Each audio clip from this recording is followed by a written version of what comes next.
Hi everyone, I'm Geri Ford and welcome to my studio. It's our Thursday night mini class, and what are we going to talk about today? Quilting. We're going to learn how to draft this particular block using just graph paper.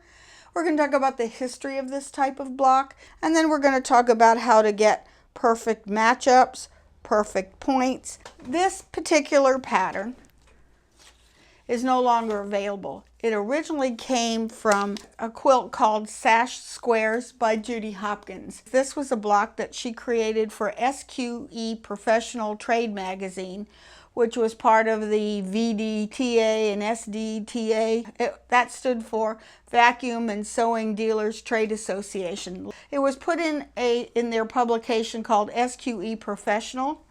And the last time I saw this magazine out was about 2019. And what she did was she would create these quilt patterns so that the quilt dealers could encourage people to come in and learn how to quilt, and of course buy their machines and fabrics and all that. So this was from a pattern called Sash Squares by Judy Hopkins, and it was a mystery quilt somewhere around 2008. This pattern, or the magazine, is no longer available, and unfortunately Judy Hopkins is no longer with us. So, but this is an absolutely beautiful block, so I'm going to show you how to draft your own.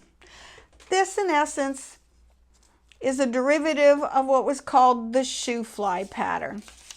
The shoe fly pattern has been around since 1850.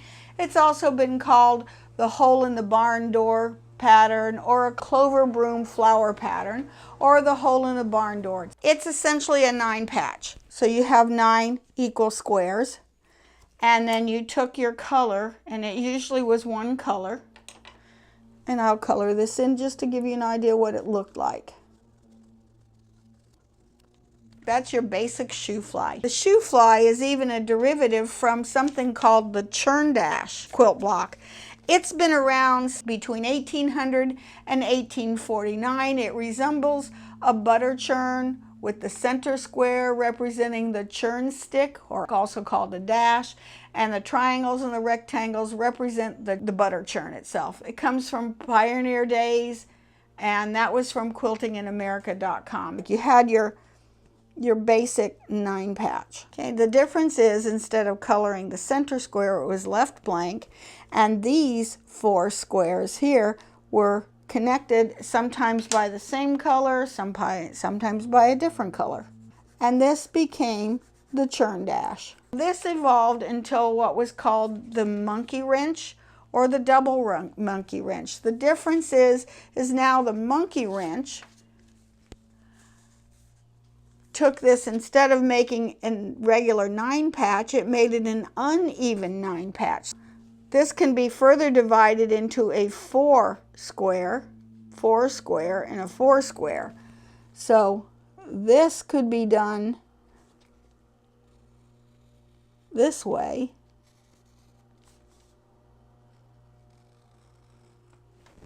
And usually these were always equal here. With this would be double. So what I made mine is like, these are, say, 15-inch squares. I like 15-inch squares because you don't have to do as many of them to get a quilt done. So this was made up of 5-inch blocks, or 5.5 by the time that you have your 1/4-inch seam allowed in, and then half square triangles that finished out at 5 inches. So to cut this one, or this one, or this one, or this one, you wanted it to be finished 5 inches. So I would take 2 6-inch, maybe even 6.5-inch squares, put them together, and I'll show you later how I construct those. Okay, and these would be half. So this would be, if I were to do this one, this would be 5 inches. So this would be 2.5-inch finish, 2.5 inches by 5 inches. So that was easy to figure that one. So same thing here. You had, let's go ahead and do the same one here. We have this. This could be done the same way, only now instead it is a 6-inch. This makes it 6 inches in the middle, because you have 2 3-inches. So this whole thing's still 15 inches wide. Okay.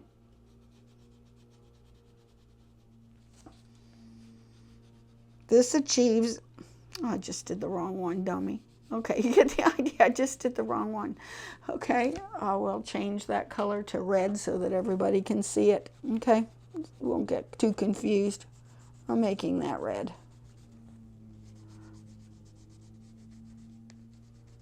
This is time to get the kids' crayons out. To make it look like this, instead of it being a wide one, you'd have a nice narrow one. Okay, and here, and here. Here's your bridge. But this would be made up of 2 giant half square triangles and 2 3-inch by 3-inch squares in the center. So you would get this variation. Okay, now let's go on to make it a little bit more challenging. So I have this one. I could now turn this into another block.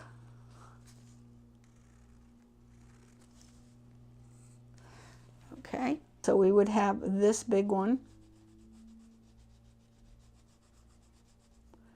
here.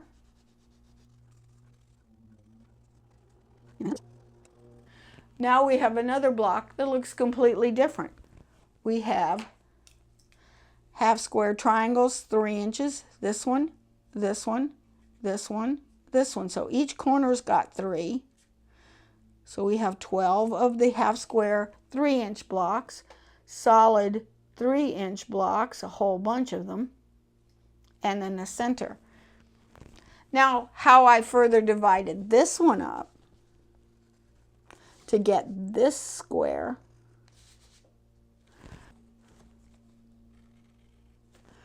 Okay, and then I further divided this one up, which is normally into, so that it would go into a bar and bars. So now I've just made this a lot more complex without making it harder. And then to match everything up, I'm going to do a little mini 9 patch right here. This is a mini 9 patch.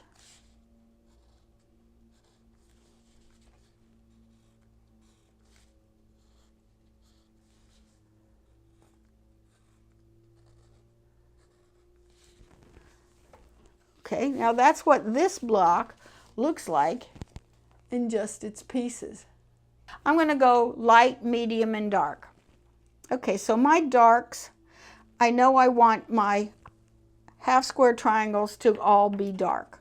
Okay, so I'm going to color these in, all facing the center. I'm going to divide these up into light, medium, and dark. Again, I'm going to use I picked dark here and here, which means I need this one, dark here, and dark here, here, and here.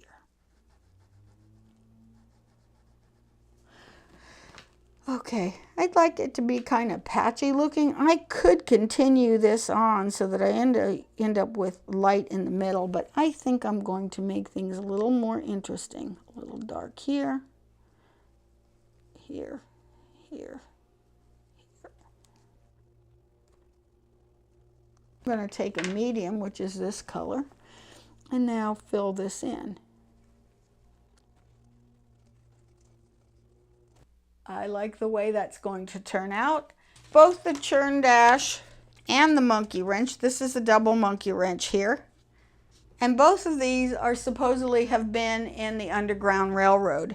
Although there is no proven fact, but it is myth and legend that there were quilts used by the Underground Railroad to move slaves out of the South to freedom. The monkey wrench appeared in the Underground Railroad quilt, indicated enslaved people to get ready to escape. It's based on its resemblance to a wagon wheel wrench. It's been around, proven since 1855. For each block, we're going to need half square triangles. We need 12 of them, light and dark. Each of these blocks is going to be 3 inches, so that's going to make the whole block 15 inches wide We're going to need half square triangles, and I need 12 of them, and they need to be 3 inches finished. That means that I'm probably going to cut these 4 inches by 4 inches. And I'm just putting cut light and dark. 4 inches by 4 inches.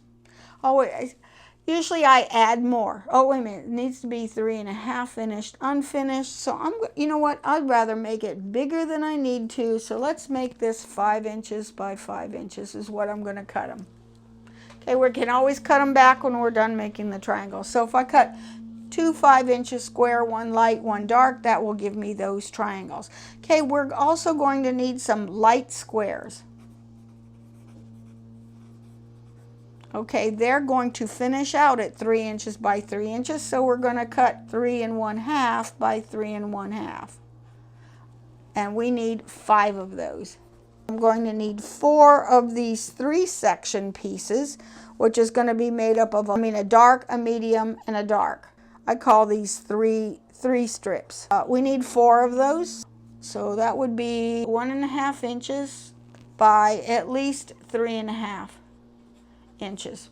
I can probably strip piece this one, and I'm going to need 4.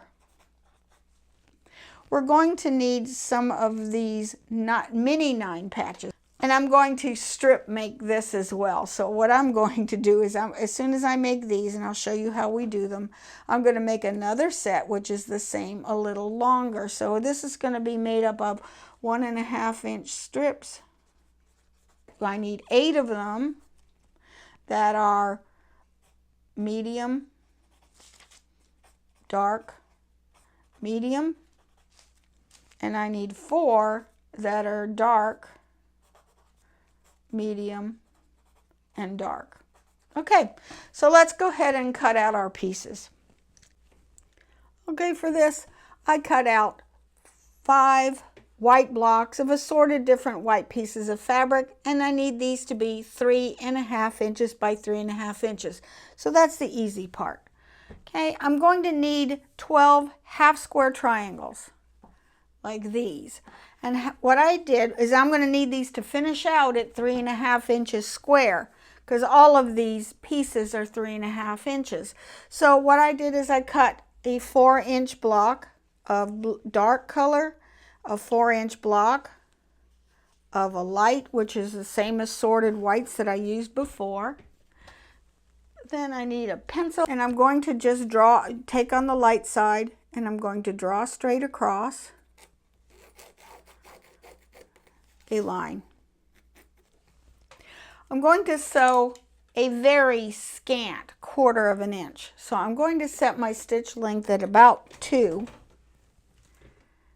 And I have a 1/4 inch foot on my machine. Now this is my 1/4 inch. I want to come in at least 1/16 inch. I'd rather have this seam allowance real tiny, real small, than to have it not fit. So I always make this a very scant 1/4 inch. Stitch, and I'm going to stitch on either side of the line.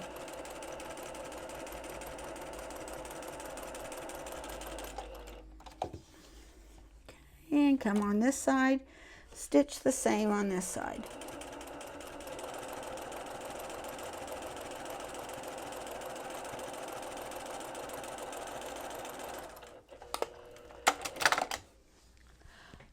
Right, and you can either use your rotary cutter to cut right along this line. I'm just going to use my scissor. Sometimes it helps to use a friction marker, because then all the lines go away. I'm not that picky.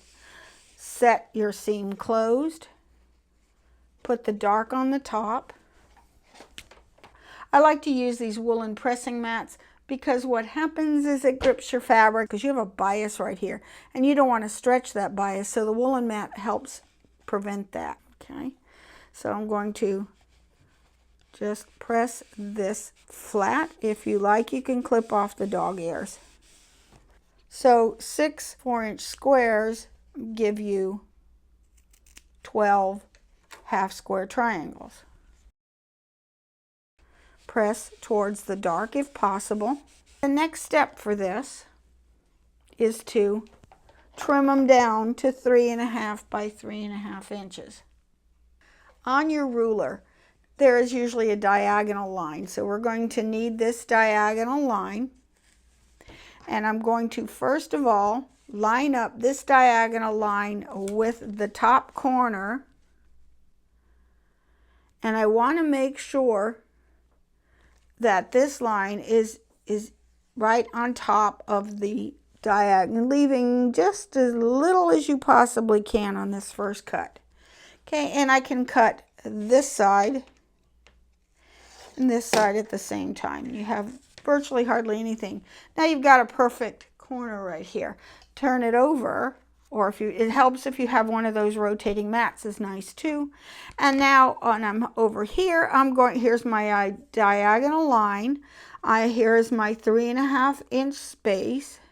I'm going to make sure that I have it lined up exactly here, 3.5 inches, and this diagonal going right in the corner, and you're not wasting a whole lot. And this is making, if I need it 3.5, cut your squares 4 inches. I know a lot of books will tell you to do it 7/8 of an inch. I don't know about you, but I cannot figure out 7/8 of an inch. Forget that. That's just too much thought. Now I have 2 half square triangles done. So I can mix up your light fabrics and your dark fabrics with whatever scraps, make them all the same. It's up to you, until I have 12 of these. These are the strips that go right here, here and here. I'm going to take long strips. So I know I need dark, light, and dark. So I am going to take just pretend this is a big long strip, because usually what I do is I cut it 1.5 inches by the whole width, selvage to selvage. And you're just going to line this up like this. So a 1/4 inch seam.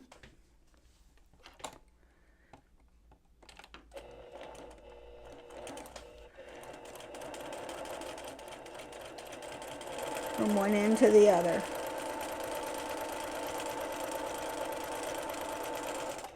I'll just finger press this towards the dark for now. And then do the same thing on the other side. We'll just pretend this is going from selvage to selvage.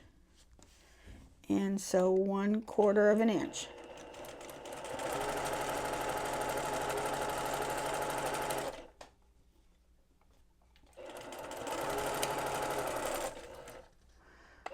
Okay.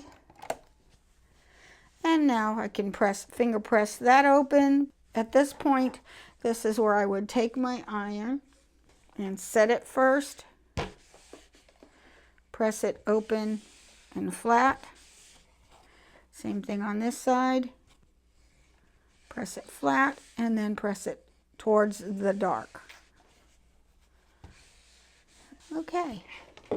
Now I'm going to double check that this is 3.5 inches by 3.5 inches, and I'm just checking it with my mat, and it actually is. Take my ruler.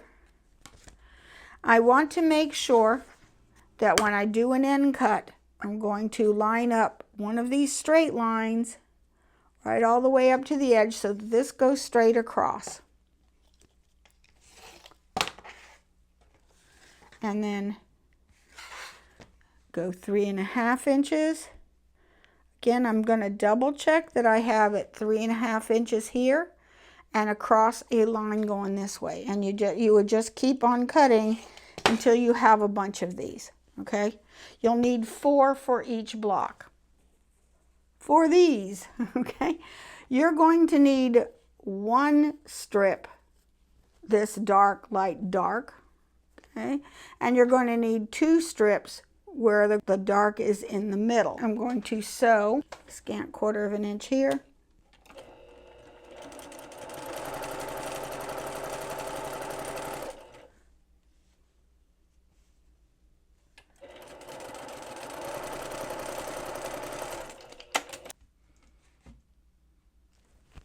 Okay, so Then instead of it being dark on this side, it's going to be light on the opposite side. So I want two, or not lights, mediums. And 1/4 of an inch seam, fairly accurate.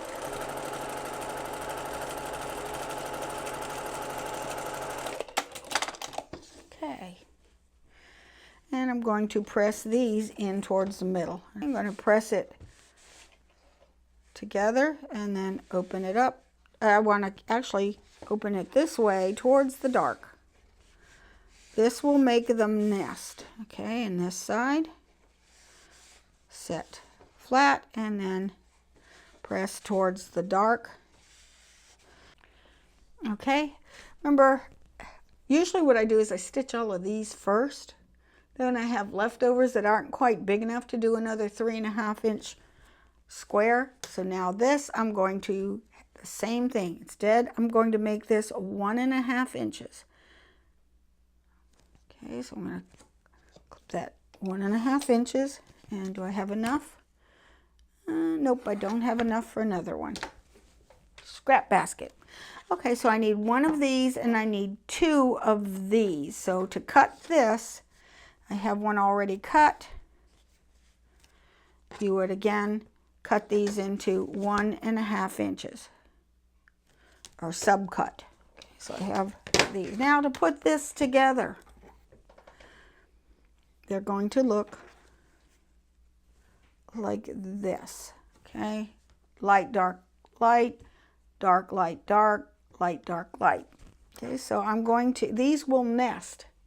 See now when you put these together, they will nest. If you like, put a pin just behind the nest. Always with quilting, put your pins in at a slant. That way you don't shift the seam allowance. Okay, and then the same thing, this one down nests in the same direction. If you don't need to use pins, you can feel that nesting going on. But if you must use pins, put them in from the side and just catch. Okay, now now what's nice about this way is that you can line these up like this, right at the edge, because they're not actually the same. Give this 1/4 inch seam. Give it a little tug. That way it's going to ease your fabrics together, and in that way you stitch right up to the pin. Now you can remove it, and look how perfect those matched up. Okay. I would press these in towards the dark on the outside edges. I'm going to set it, then I'm going to press it towards the dark, which I got mostly dark here. Okay. And then do the other side. You don't have to pin, and here's how I handle it if I'm not pinning. Okay, I'm going to match up the edges. I'm going to take 1 or 2 stitches, leave the needle in the down position, and you can feel it nest. So I usually will push the bottom one down, then pull it out until I feel them nest. And then I'm going to hold on, push down, and let it take it into just crosses the seam line. Same thing here. You can feel when it nests. Sometimes it might help to take a little stylus or something to help you hold it. And stitch until you see the seam line. Stitch over the seam. Now I'm going to, sometimes I have to press that in and stitch straight. Okay, let's take a look at this one. And see, it did it perfectly. Press flat, press towards the middle. So now we have all of our components made, and you can go ahead and check to see if that is 3.5 inches, and one is a little short. See how that one's a little short, but it's short by 1/8 of an inch. So you know what I'm going to do? I'm going to ease that in. Okay. I could take it out and put in a bigger piece. Remember, I'm dealing with scraps right now, so nothing is perfect. Okay, let's go ahead and assemble this quilt block. Okay, I have all my pieces. Okay, here's my white blocks. So those are the center. And I'm just looking at my diagram. So I want one in the middle, top, over here.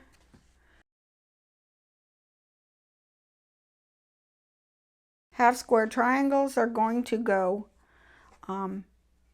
here.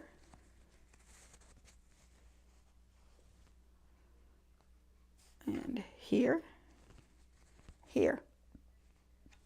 And each of the corners going towards the center of the quilt.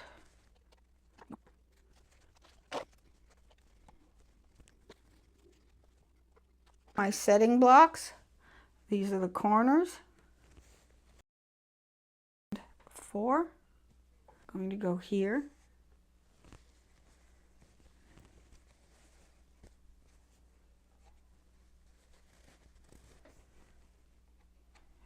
And here. Okay. I'm going to start sewing the rows and then straight it down. I'm going to just put these two together and sew.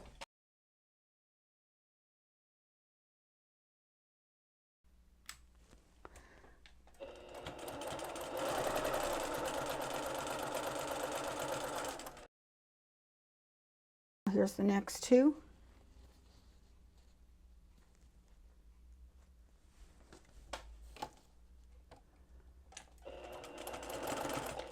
You want to hold those edges so they don't move.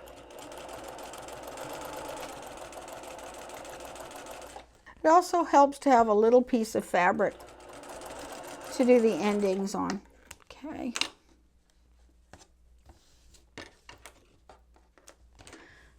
I'm going to open up this and this, and now this one fits to this one. I'm going to start these two, okay, the second row. If you want to number them, you can.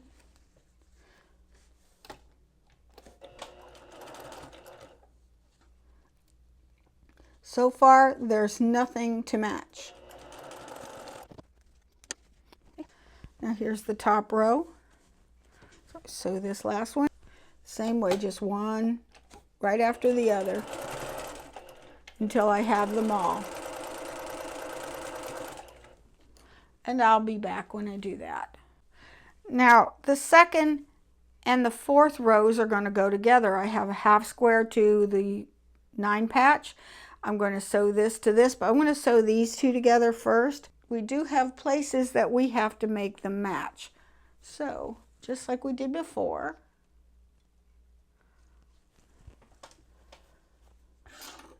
remember they oppose, so therefore they should be easy to put together. This is going to nest. And I will. Okay, I can feel that nesting. Stitch right to the line. Find the next one that nests right to the line. Okay.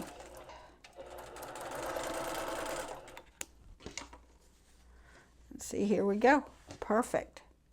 See how nice that looks? Okay, now this is going to go here. Remember, these bars sort of all go into the center. So again, I'm going to put these together. And see, that's a little short, but that's okay. I'm going to fix that. And how I fix that is I'm going to line up the edges. Okay, then I'm going to pull this so that I can feel it nest. And sometimes it helps to hold it with a stylus or a scissor or something till it gets right up to the stitching line. Okay, then match the next one. I can feel it. There it is.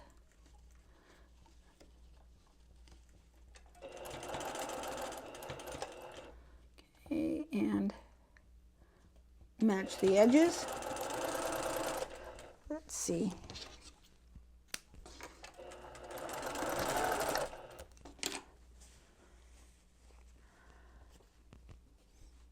Perfect again.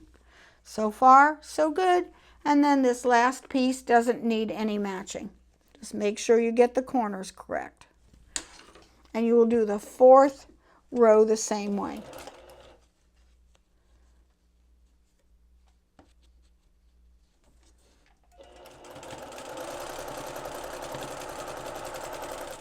Okay, that matched up perfectly. Okay, the middle row, there is literally nothing to match. It's all straight. Just make sure you get the tops and the bottoms together. And I'll go ahead and finish rows 3 and 4. Okay, then we'll start putting them together. Okay, all of my blocks are sewn together. The points and everything are good. It's going to now be a challenge when we start putting these together, because look, we've got these fun little points here that all have to match up just nice. So the first secret is to make sure you got these good and pressed. How do I want this pressed? I can do them all in one direction. I can press them open. I'm probably going to press them all that way, all this way, all that way, this way, and that way. So I'm going to start with this one. I'm going to start by pressing them all flat. So I'm just going to lay this out this way and just press it. Let the weight of the iron, I know this one, see this one's going this way, so I just pull it over. Press it down.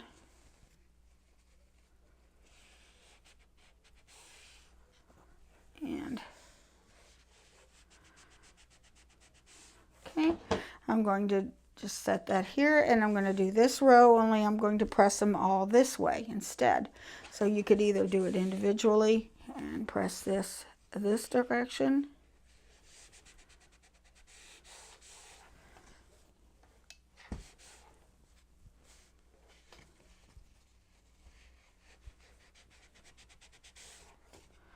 Okay, and I'm going to continue pressing all of these flat.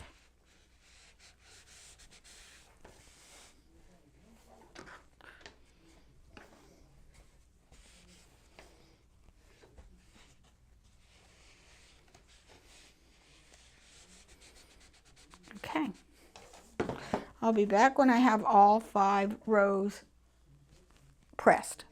Now let's start putting these together. Between 1 and 2 and between 4 and 5, we have some serious points we've got to contend with. So we're going to need a few things. I like to use a friction marker. Okay, and I pin. Now, I'm going to start by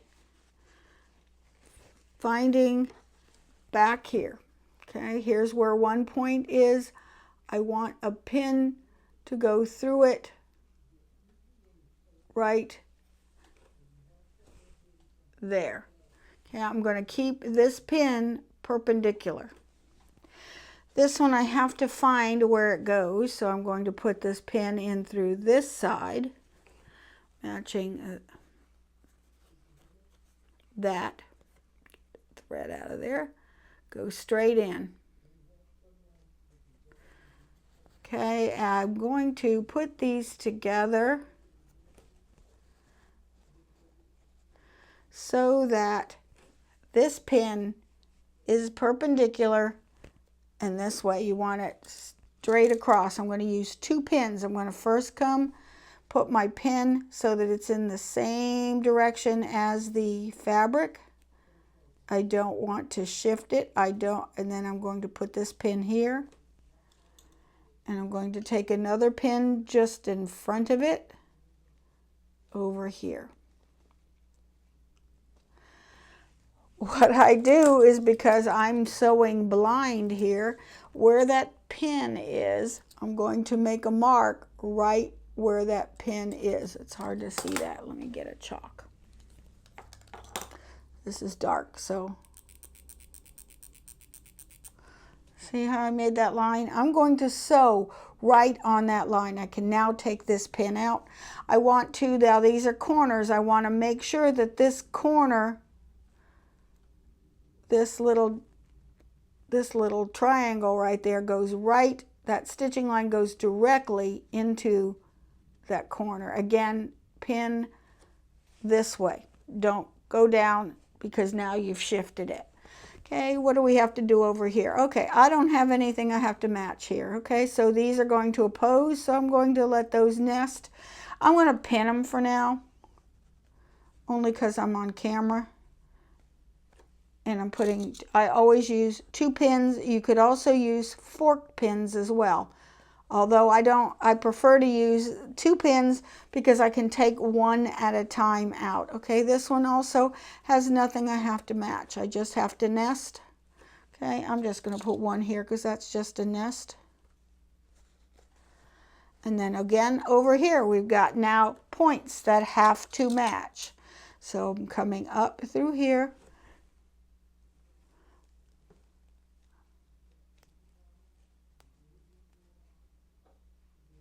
Right there at the point. I'm going to match the point on this side straight. Take them together. Sort of put your fingers underneath the pins like that so it supports the angle of the pins. And then take the one behind it, pin the one in front of the perpendicular pin, and put that in. Now, again, last thing, I want to make sure that this sewing line is in the exact corner. Okay, now I'm ready to sew this. Sew until just before the pin, take it out.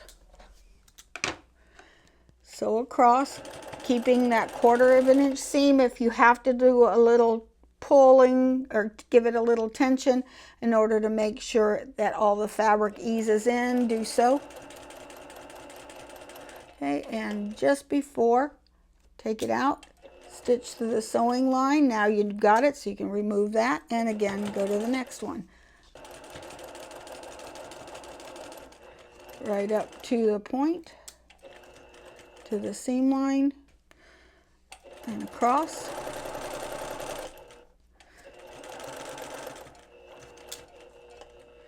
This may end up being a little more or a little less than 1/4 of an inch. Don't care. I'd rather have my seam be a little off and have to shrink or ease in that fabric with the iron, or stretch it or whatever. So I want to make sure that I am sewing right over top of that line.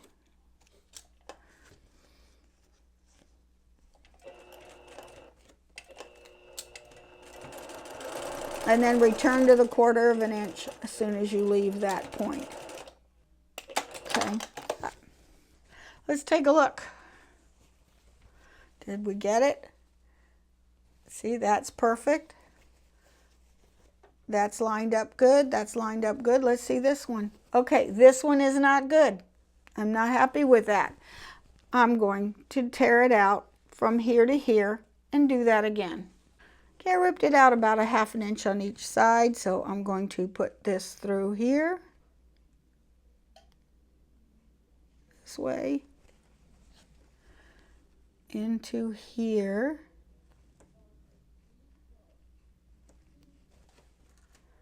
Okay, I didn't mark it right.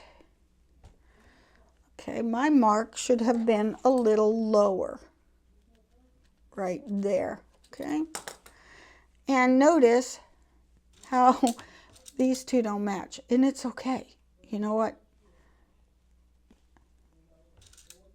You don't have to sew perfectly at the very beginning in order to get a perfect result.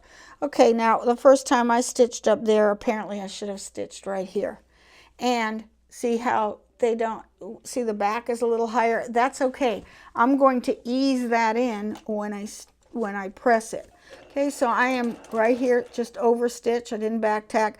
I'm going to aim for this lower line. I want to stitch right over that lower line. As soon as I get over, then I can release and go back to the 1/4 of an inch. All right, let's take a look at it now.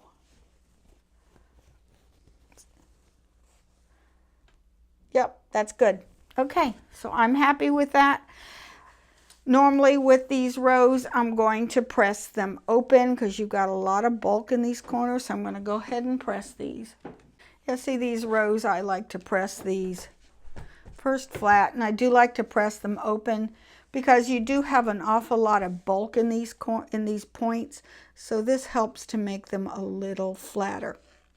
You don't have to. You can put them all in one direction if you like. See, I've got an awful lot of bulk here.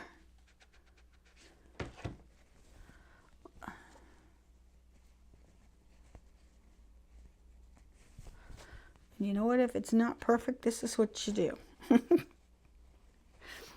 You sort of push it in there, okay? And press it, okay? Give it a good press, some steam, whatever. Now it's perfect as it can go. Okay, so I will go ahead and I will sew the next row. Here is just simply matching up nesting. Then we'll have another problem going to the last row. I'm going to go ahead and sew this one, press it, sew this one, because this right now we have nothing to match. It's just simple nesting. So I will do these first 4 rows and then I'll be back again to show you how to sew these points perfect one more time. Okay, I'm ready to put on this last block again with all these points. I'm going to turn this way just so it's a little easier. Okay, I'm going to put right sides together. I'll start over here because I'm right-handed, and I'm going to put this in, pierce it through. I'm going to put that right in that point, pull these out straight. Okay, so that is going perpendicular. Pin in front. Pin in back. Keeping these at all right angles.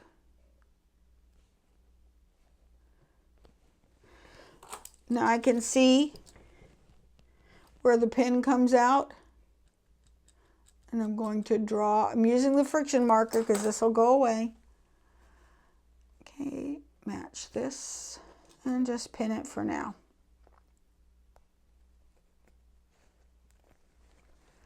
Okay, do we have, okay, I have nothing to match here. So this just nests.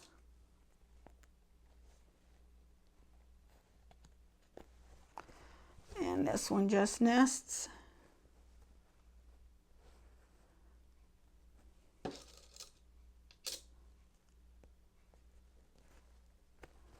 Okay, here we go. Here's another point. That is quite a bit in from a quarter of an inch, but that's okay. Go with where the point is. Not, you'll be unsewing forever. You'll never stop, and you'll get yourself frustrated. There's no quilt police here, so, you know, it's okay.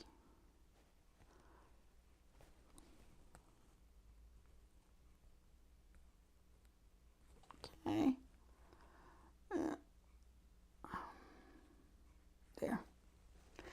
Okay, that's right where that point is, right here.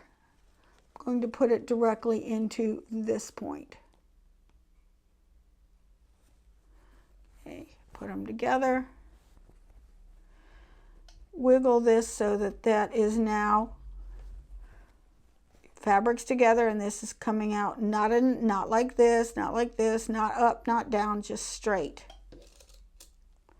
Pin behind.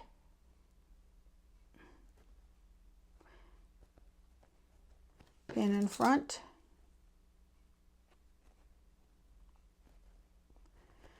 Okay, I need the chalk one because this is dark. Where that pin comes out, mark it. Put a straight line across because you're going to have to hit that point when we sew. And then I'm just going to pin the end. Okay, to the machine. Start at 1/4 inch. Anchor the corner. This is an end piece, so it's going to be handled a lot, so I just back tacked. You do not have to back tack. Again, between here, I'm just going to give that a little tug, just to give it a little bit of tautness. Okay, and now when I get about a foot away, you know, where the presser foot is, I'm going to make sure that I'm going to run right over that line. Take one out. Okay, alrighty, now return to the 1/4 of an inch, even if you weren't before.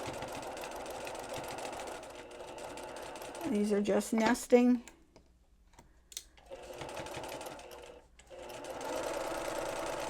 This one is just a nest. Okay.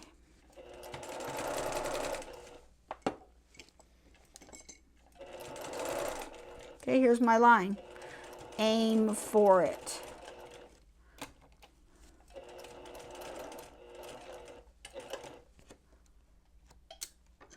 If you like, you can use, I like to use this stylus.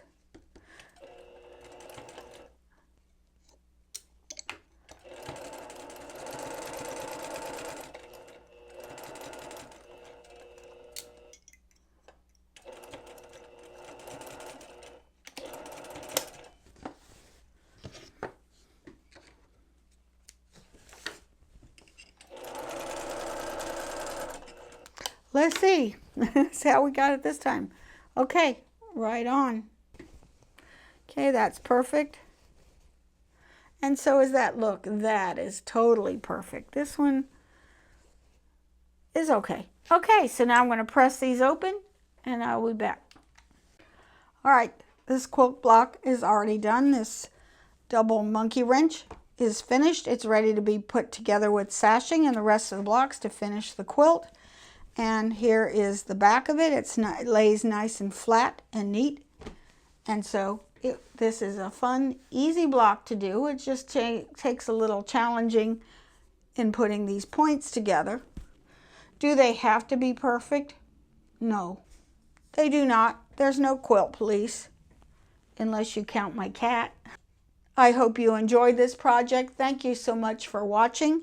If you have any questions, contact me at waltzquilt@yahoo.com, and I'll be happy to try to answer any questions you have. Have a great day. Bye.